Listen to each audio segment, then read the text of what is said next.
Assalamualaikum warahmatullahi wabarakatuh. Perkenalkan, nama saya Alisa Natasha Minaria, absen 3 dari kelas 105.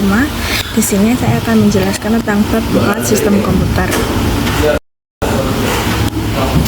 Untuk bab yang pertama ada komputer dan komponen penyusunnya.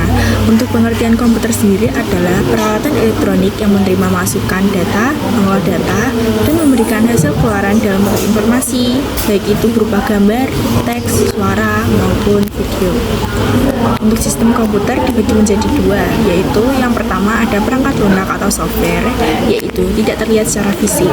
Contohnya seperti sistem operasi dan aplikasi. Yang kedua ada perangkat keras atau hardware, yaitu komponen fisik dalam komputer yang dapat disentuh. Contohnya seperti mouse, prosesor, RAM, printer, hard disk, scanner, CPU, SSD, monitor, keyboard, dan lain-lain. Yang ketiga ada pengguna, yaitu orang yang menggunakan atau mengoperasikan komputer. Di sini saya akan menjelaskan sedikit tentang hardware. Yang pertama ada mouse. Mouse adalah alat atau perangkat yang mengatur pergerakan kursor dengan cepat atau memberikan perintah dengan cara yang praktis dan cepat.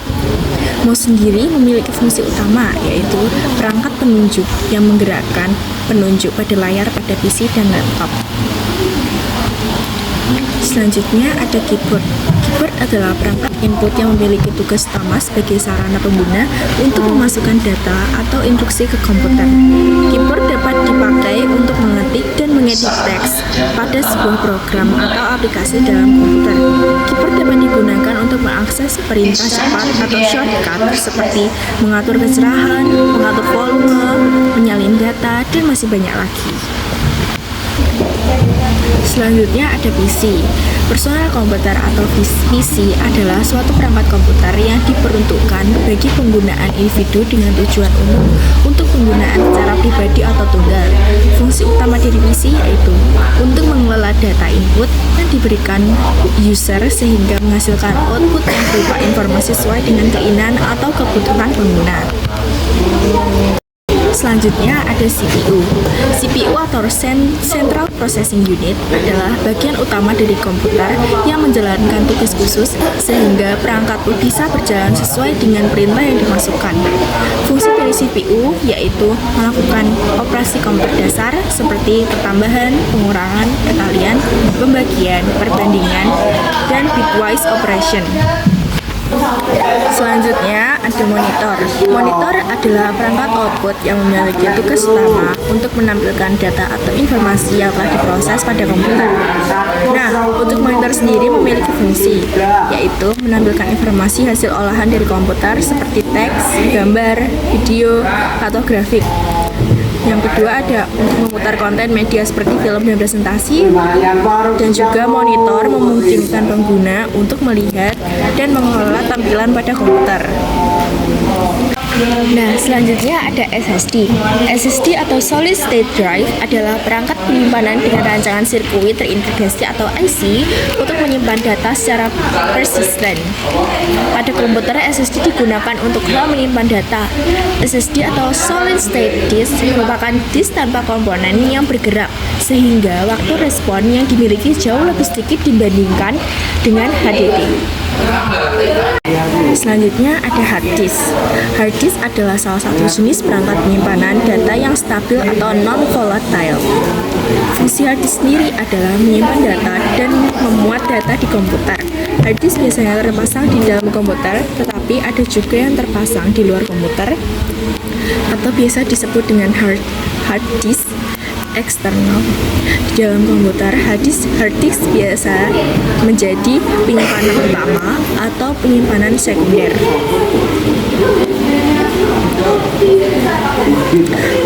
Nah, untuk selanjutnya ada jenis-jenis komputer.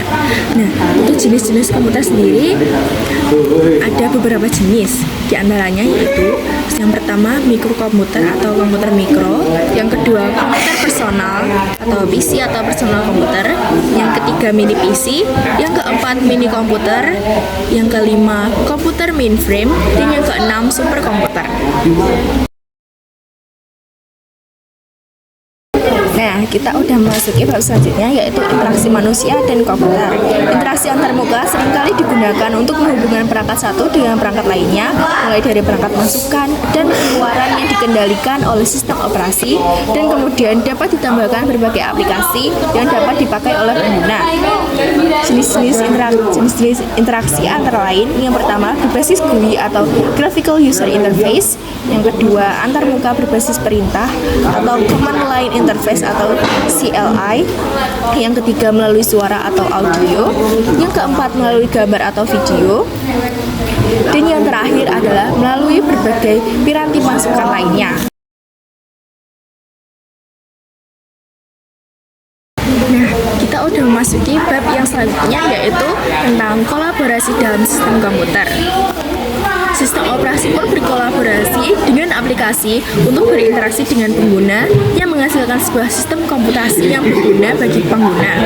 Komputer tunggal seperti seorang manusia yang di dalam tubuhnya beroperasi sistem-sistem yang berfungsi sesuai peran dari setiap organ tubuh.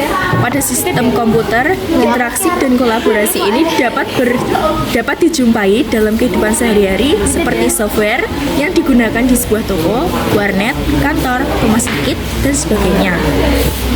Contoh dari interaksi yaitu interaksi hardware dengan hardware.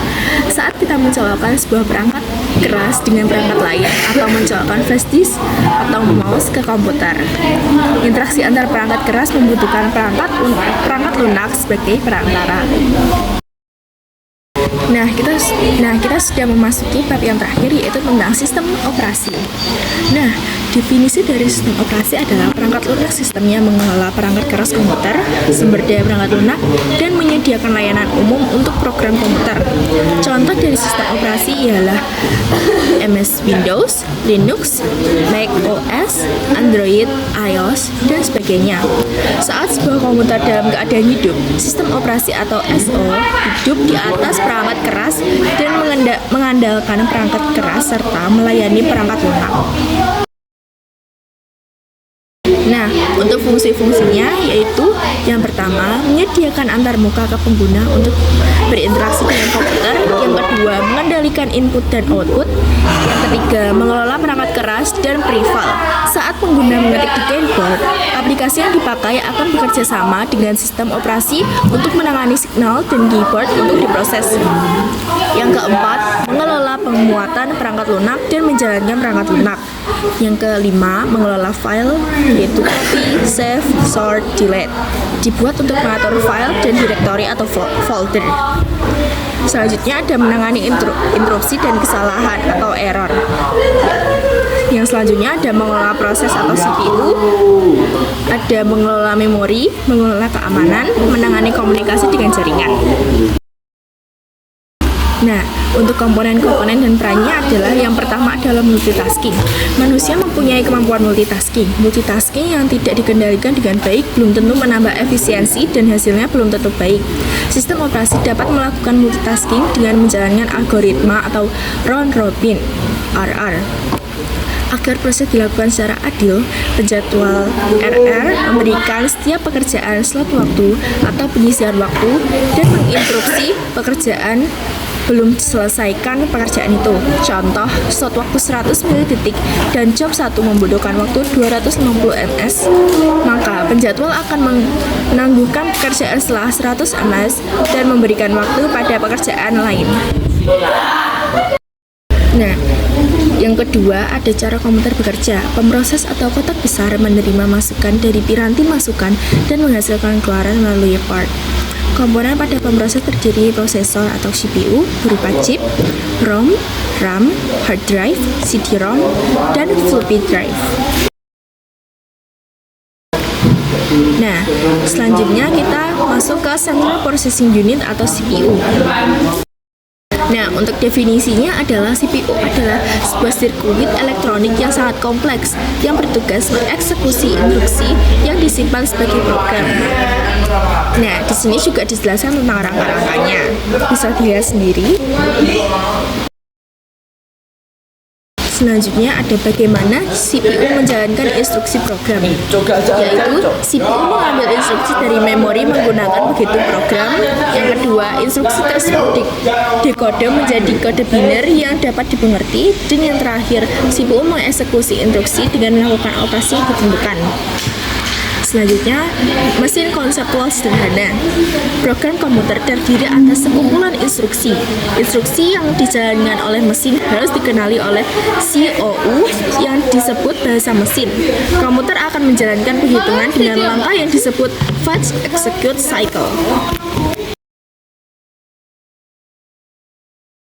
Nah, fetch execute cycle ialah operasi yang paling mendasar dalam komputer yang juga disebut fetch, decode, execute cycle. Siklus untuk fetching, decoding, dan executing sebuah instruksi ini akan diulang-ulang oleh CPU selama mesin komputer hidup. Nah, untuk gambaran siklusnya yaitu yang pertama, CPU akan mengambil instruksi atau fetch. Yang kedua, CPU akan menerjemahkan instruksi tersebut harus melakukan apa. Nah, komputer sendiri hanya bisa tentang perhitungan, menyimpan atau mengambil atau mengirim data ke input/output device.